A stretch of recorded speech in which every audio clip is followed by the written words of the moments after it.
What is up guys, Karma Medic here and welcome back to another dose. If this is the first time you're watching one of my videos, hi, my name is Nasser and I'm now a third year medical student studying at King's College London. You can also follow me over on my Instagram page for more daily updates about my life at medical school. But for now, let's jump straight into the topic of this video, which is what my study strategy is at medical school and how I can consistently score well. Now throughout my academic life, I've managed to be not stressed or not worried for I'd say about 95% of the exams and tests that I've taken. I've also managed to score well on something like 95% of the tests that I've taken. And that's not because I'm a genius or I'm really smart, and it's also not because I lock myself in my room and study for hours on end. It's because I study smart and efficiently, and I think the mentality that I have around studying and exams and succeeding is a little bit different than most people. So today what I want to share with you guys are some of the studying strategies that I use to be able to score well so consistently over the 4 years of my undergraduate degree. Alright, so let's start by talking about my mentality when it comes to exams and assignments and tests. Whether I have a final worth 40% or a midterm worth 20%, I will still work as hard as I possibly can to succeed in both of them. There's no point in me thinking, oh, this quiz is only worth 2%, or oh, this assignment is only worth 10%, let me not work as hard on it, and I'll have to make up for that extra loss when it comes to other parts of the course module. Another point about the mentality when it comes to exams. Exams are hard.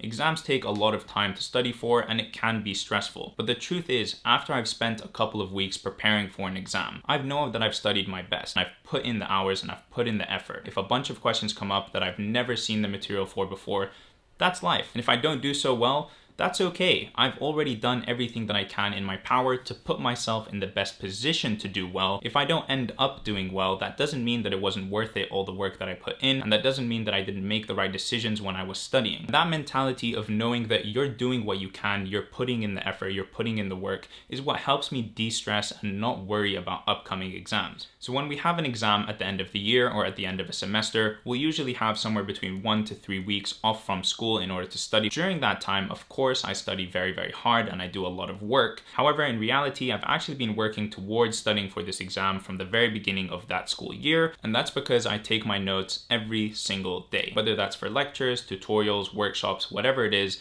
every day I put in a small amount of work. So for example, today I have 5 lectures scheduled, and that means by either today or tomorrow I will have written all of my notes for those 5 lectures. So when it comes exam time in December, all I have to do is read them, learn them, memorize them, and I don't have to start from scratch writing those notes or learning that material because I already did it a couple of months ago in September. I will have already seen all of the material that's going to be tested at least once. So when you're reading it again, it's almost like a second read through. It's like you're building on the foundation of knowledge that you already have. Secondly, around exam time in those 1 to 3 weeks that we have off in order to prepare for exams, I really do put in the work. Of course, I still maintain a balanced life by going to the gym, doing exercise, seeing my friends, etc. But here the priority is studying for my exams. And during this period, I always study for the exact same number of hours and I always study with the exact same routine. I set myself a goal of 8 hours of studying in a day. I wake up at 7, I'm at the library and I start studying at 9. I study from 9 till 1, take a 2-hour lunch break and chill break from 1 till 3, study again from 3 till 7. Now following that timetable, I've already studied for 8 hours in the day and it's only 7 p.m. And that's honestly already very good. If you can keep up 8 hours of studying a day for 1 to 3 weeks, you're going to be able to cover a lot of material. At 7 p.m. I can either take off the rest of the day, make sure that I can relax, enjoy myself and maintain a balanced life so that I can continue studying for 8 hours a day for the coming weeks. Or if I'm still in the studying mood and I feel like I can do more, I'll take a 1-hour break from 7 till 8 and then study from 8 till 9 or 8 till 10 depending on how I'm feeling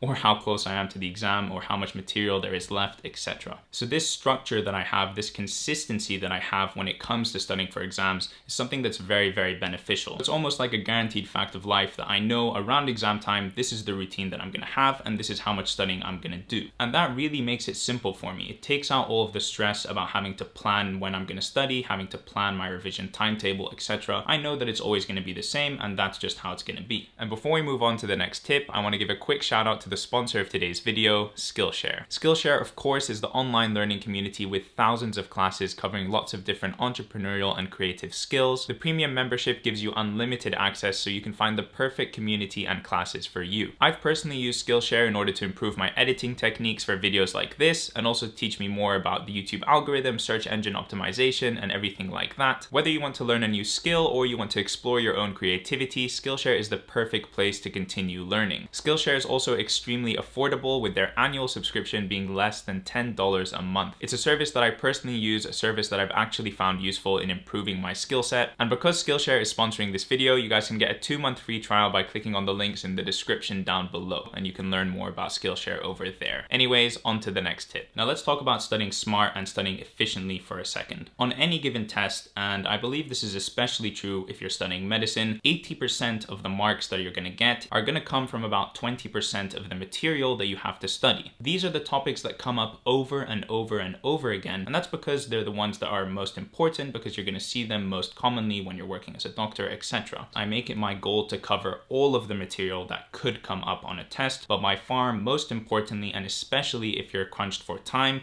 high yield material is where you have to focus. Okay, now let's move on to talking about time management. You heard before that I have that very strict studying schedule, so obviously my time management skills are quite good. And something that really helps me stick to this schedule, and something that really helps me be okay with the amount of hours that I put in studying, is very strongly differentiating my work time from my studying time. When it comes time to studying, between those hours of 9 to 1 and 3 to 7, I am only studying. I put my phone behind my laptop so that it's not even in my field of view. I don't open Facebook, I don't open YouTube. I just sit down, I lock in, and I focus on my work. Now, outside of those times, I can do whatever I want. If I want to binge Netflix shows on my bed, if I want to go for a run or go to the gym, if I want to go play video games with my friends or play video games on my PlayStation 4 here, I can do that. I make sure that I'm doing something that I actually enjoy. I don't think about work for a second. I try and relax. I enjoy myself, because if I have so much fun during those times, when it comes time to study, it's fine. I've already chilled. I've already had fun. I've already binged 4 shows of the latest Netflix series. I don't feel the need to do that because I just did that. Now it's time to study. So that's sort of the relationship that I have with my work, and that's how I separate my work from my chill or my fun time. Also hugely important to me is stress relief. Luckily, I think I'm a person that's able to sort of put different things in boxes. You know, if I'm working, but I'm also really stressed about some other life thing that I have to do, I can sort of put that in a box and put it in a side, focus on my work for the next 2-3 hours, whatever it is I need to do, and then I can worry about those other stressors. So that sort of compartmentalization, or pushing things aside, putting things in boxes,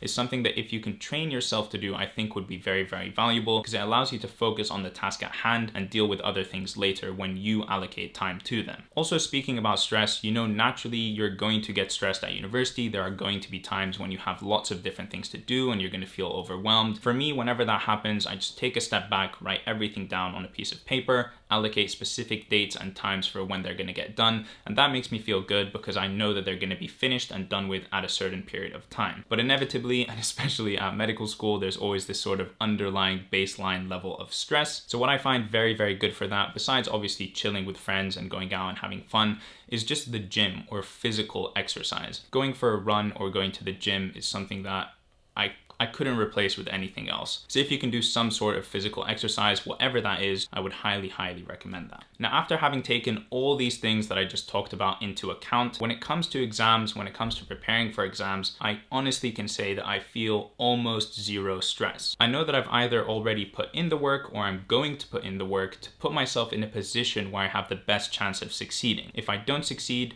that happens sometimes, and you know, you reflect on what happened, what went wrong, and how you can change it in the future. And if you do succeed, you can think about what went well and what you're going to keep doing when moving forward. These are all the reassurances that I could possibly give myself, that I know that I'm going to work hard, that I know I'm going to do my best, and that's all that I need to clear my conscience and not feel stressed about upcoming tests or exams. And finally, on an important note, studying is equally as important as enjoying yourself, going out, relaxing, chilling with friends, doing exercise, whatever it is that makes you happy. I think that balance is really the major key that helps me not be stressed before exams, tests, or assignments. And with that, I think I'm gonna sign off this video here. Thank you so much for watching. Please do leave a like on this video if you enjoyed it, and also subscribe to my channel to see more videos from me in the future, and I will see you in the next one. Peace.